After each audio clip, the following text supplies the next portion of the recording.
రాష్ట్రాల్లో వరి నారుమల్లు పోసే పనులు ముమ్మరంగా కొనసాగుతున్నాయి. నేరుగా వరి విత్తే విధానాలు చాలా ప్రాంతాల్లో ఆచరణలో ఉన్నా చాలా మంది రైతులు నారుమల్లను పెంచి నాటే పద్ధతిని ఆచరిస్తున్నారు. సాగునీటి లభ్యత తక్కువ ఉన్న రైతులు పొడి దుక్కిలో విత్తనం వెదజల్లుతుండగా నీటి సౌలభ్యం ఉన్న రైతులు దమ్ము చేసి నారుమల్లు పోస్తున్నారు. అయితే ఆరోగ్యవంతమైన నారు పెరగాలంటే నారుమడిలో ఎలాంటి యాజమాన్యం పాటించాలో తెలియజేస్తున్నారు ప్రధాన శాస్త్రవేత్త మానుకొండ శ్రీనివాస్.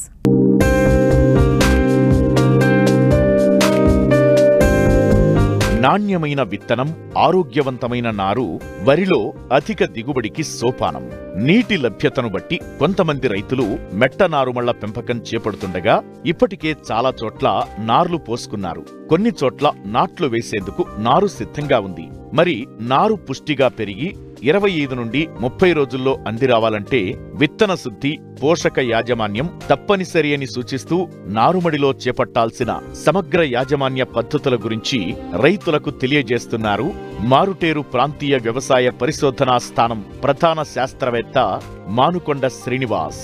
ప్రధానంగా చూసుకున్నట్లయితే నారుమడి తయారీని మనం ఎంత బాగా తయారు చేసుకుంటే అంత బలంగా మనకు నారు పెరగడం అనేది జరుగుతుంది. అదే నారుమడిని మన ప్రధాన పొలంలో నాటుకోవడం వల్ల మంచిగా కుదురుకుని అదేవిధంగా మంచి పిలకలు వేసి మంచి దిగుబడి వచ్చే అవకాశం ఉంటుంది. కాబట్టి నారుమడిలో చాలా జాగ్రత్తలు తీసుకోవాలి. ముఖ్యంగా నారుమడి తయారు చేసుకునేటప్పుడు నారుమడి తయారు చేసిన పొలం ఏదైతే ఉందో దానికి నీరు నిలవకుండా ఉండేలాగా, అంటే మురికి నీరు నిలబడకుండా ఉండడానికి వీలుగా ఉండేలాగా కాలువలు ఏర్పాటు చేసుకోవాలి. సాధ్యమైనంత ఎత్తైన నారుమడులను తయారు చేసుకోవడం వల్ల, ఇది వర్షాకాలం కాబట్టి వర్షాలు ఎక్కువ ప్రభావం ఉంటుంది కాబట్టి ఎత్తైన నారుమడులను తయారు చేసుకోవడం వల్ల మనకి నారుమడిలో ఉండే అధికంగా ఉండే నీరు కానీ మురికి నీరు కానీ పోయి నారు ఆరోగ్యకరంగా పెరిగే అవకాశం ఉంటుంది. ఇంకోటి ప్రత్యేకంగా మన వేసే నారుమడి ఏదైతే ఉందో ఆ నారుమడి పొలంలో కనుక మనకి నత్రజని, భాస్వరం, పొటాషియం ఎరువులు అవసరం ఉంటుంది. కాబట్టి అదేవిధంగా నారు ఆరోగ్యకరంగా బాగా నారు వ్యవస్థ బాగా పెరగాలంటే బాగా చివికిన పశువుల గతం అనేది వేసుకోవడం అనేది ఖచ్చితంగా చూసుకోవాలి. 5 సెంట్ల నారుమడికి గాను మనం 500 నుంచి లేదంటే 1000 కిలోల వరకు కూడా నార్మల్గా వేసుకోవచ్చు, ఫామ్ యార్డ్ మెన్యూర్ లాంటిది అయితే.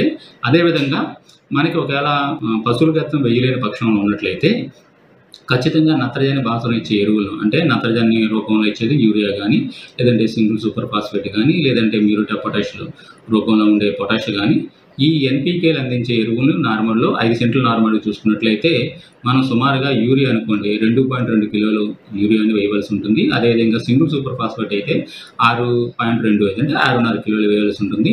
మ్యూరేట్ ఆఫ్ పొటాష్ అయితే 2 కిలోలు వేయవలసి ఉంటుంది. ఈ ఏదైతే single super phosphate, muriate of potash ఉందో దాన్ని పూర్తిగా మనం నార్మల్ తయారు చేసుకునేటప్పుడే వేసుకోవాలి. అదేవిధంగా యూరియాని ఏదైతే 2.5 కిలోలు యూరియా అనుకున్నాం అందులోని 1.25 కిలోలు యూరియాని మాత్రం నారుమడితో వేసి, నారు వేసిన తర్వాత 10-15 రోజుల తర్వాత ఈ మిగతా యూరియాని వేసుకోవాల్సిన అవసరం ఉంది. దీనివల్ల ఏంటంటే నారుమడికి కావాల్సిన ఆరోగ్యమైన ఎరువులను అందించడం వల్ల పోషణ బలంగా పెరిగి మనకి దృఢమైన నారాన్ని రావడం జరుగుతుంది. ఇంకోటి ప్రధానంగా నారుమడి చేసుకునేటప్పుడు మెట నారుమడి కానీ, లేదంటే తడి నారుమడి అంటాం, పొడి నారుమడి కానీ తడి నారుమడి కానీ చేసుకుంటే దాని ప్రకారం మన ఎరువులను వేసుకోవాల్సిన అవసరం ఉంటుంది. పొడి నారుమడి అనుకోండి ఎరువుల మోతాదు కొంచెం నత్రజని, ఉదాహరణకి మనం 2.2 కిలోలు చెప్పాం కదా, అది కాస్త ఒక 3 కిలోల వరకు వేసుకోవాల్సిన అవసరం ఉంటుంది పొడి నారుమడిలో అయితే. నారు వేసిన వారం 10 రోజుల తర్వాత వేసుకోవాల్సిన అవసరం ఉంటుంది. అదే 2 దఫాలు వేసుకున్నట్లయితే బలంగా ఉంటుంది.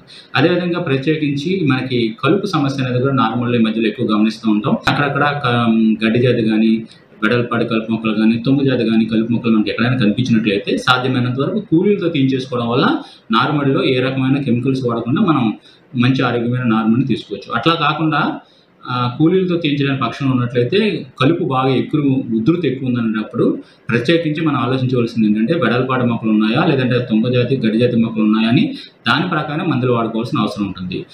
కలుపు పుట్టకుండా ఉండే మందులు ఉన్నాయి. ఉదాహరణకు పెండిమిథాల్ అని ఉంటుంది, అది మార్కెట్లో స్టాంప్ అనే రకరకాల పేర్లు జరుగుతుంది. అది 5 మిల్లీలీటర్లు 1 లీటర్ నీటికి కలిపి మనకు నారుమడికి ఎన్ని ట్యాంకులు పడుతుందో అన్ని ట్యాంకులు పట్టుకోవాల్సిన అవసరం ఉంటుంది. అట్లా కాకుండా ప్రిట్లాక్లోర్ అనేది ఉంది. సాధ్యమైనంత వరకు నారుమడిలో పెండిమిథాలంతో సేఫ్ ఉంటుంది. అట్లా కాకుండా 3 నుంచి 5 రోజుల్లో కనుక మనకైనా కలుపు ఎక్కువ అని కనిపించింది అనుకోండి, అటువంటి పక్షంలో మిక్స్డ్ పాపులేషన్ కనుక ఎక్కువ ఉంది అనుకున్నప్పుడు సాధ్యమైనంత వరకు మన సాతి అనేది ఉంటుంది, పైరిడోసల్ఫర్ అనే తైలం దొరుకుతుంది బయట మార్కెట్లో సాతి అనే పేరుతో. అది 80 గ్రాములు 1 ఎకరానికి కావాల్సిన నారుమడికి కొట్టుకోవడానికి. అలా కాకుండా 10-15 రోజులప్పుడు మనకి కలుపు మొక్కలు మిక్స్డ్ పాపులేషన్ ఎక్కువ ఉందనుకున్నా కనుక నామినీ గోల్డ్ అంటే బిస్పైరిబాక్ సోడియం అనేది తారక్ అడవర్ అనే పేరుతో జరుగుతుంది. దాన్ని 100 ml ఒక ఎకరానికి స్ప్రే చేయవలసి ఉంటుంది. సాధ్యమైనంత వరకు నారుమడిలో కలుపు మందులు వాడకుండా ఉండటం వల్ల కలుపు ఎఫెక్ట్ అనేది, అంటే జనరల్గా రైతులు ఏంటంటే కొంచెం కలుపు మందు ఎక్కువ వాడతారు బాగా కంట్రోల్ అవ్వాలని. కానీ గడ్డి కలుపు మందులు ఏవి కూడా సిఫార్సు మించి మాత్రం ఎక్కువ వాడకూడదు. వాడడం వల్ల స్కార్చింగ్ వచ్చే అవకాశం ఉంటుంది. కాబట్టి సిఫార్సు మీదకు వాడుకోవాలి. సాధ్యమైనంత వరకు ఒక కూలీని 2 కూలీని 5 సెంట్ల నారుమడికి ఒక కూలీని 2 కూలీని పెట్టుకోవడం వల్ల కలుపు సమర్థవంతంగా తీసుకోవచ్చు.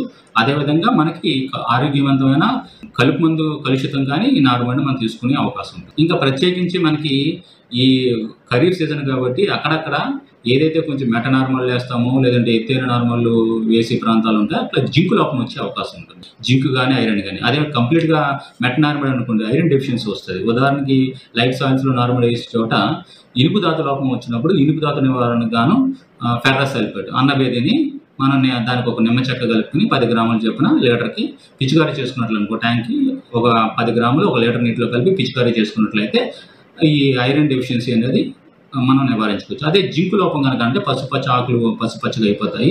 అదే ఐరన్ డెఫిషియన్సీ కంటే తెల్లగా ఉంటాయి, తెల్లబారిపోతాయి. ఇదే జింకు డెఫిషియన్సీ అయితే ఆకులు పెలిసిబారిపోవడం, చిన్నపాటి ఇటుకు తుప్పు రంగు మచ్చలు రావడం, అదేవిధంగా రంగు పచ్చబారిపోవడం, ఈవెన్ యూరియా వేసినప్పటికీ కూడా అది రెస్పాండ్ కాకపోవడం ఉన్నట్టయితే జింకు ధాతు లోపం కింద దాన్ని గమనించి దాని నివారణగాను 2 గ్రాములు జింక్ సల్ఫేట్ను లీటర్ నీటి కలిపి పిచికారీ చేసుకున్నట్లయితే మనం ఈ జింకు అంటే మైక్రోన్యూట్రియన్ డెఫిషియన్సీ కానీ మనం నివారించుకోవచ్చు.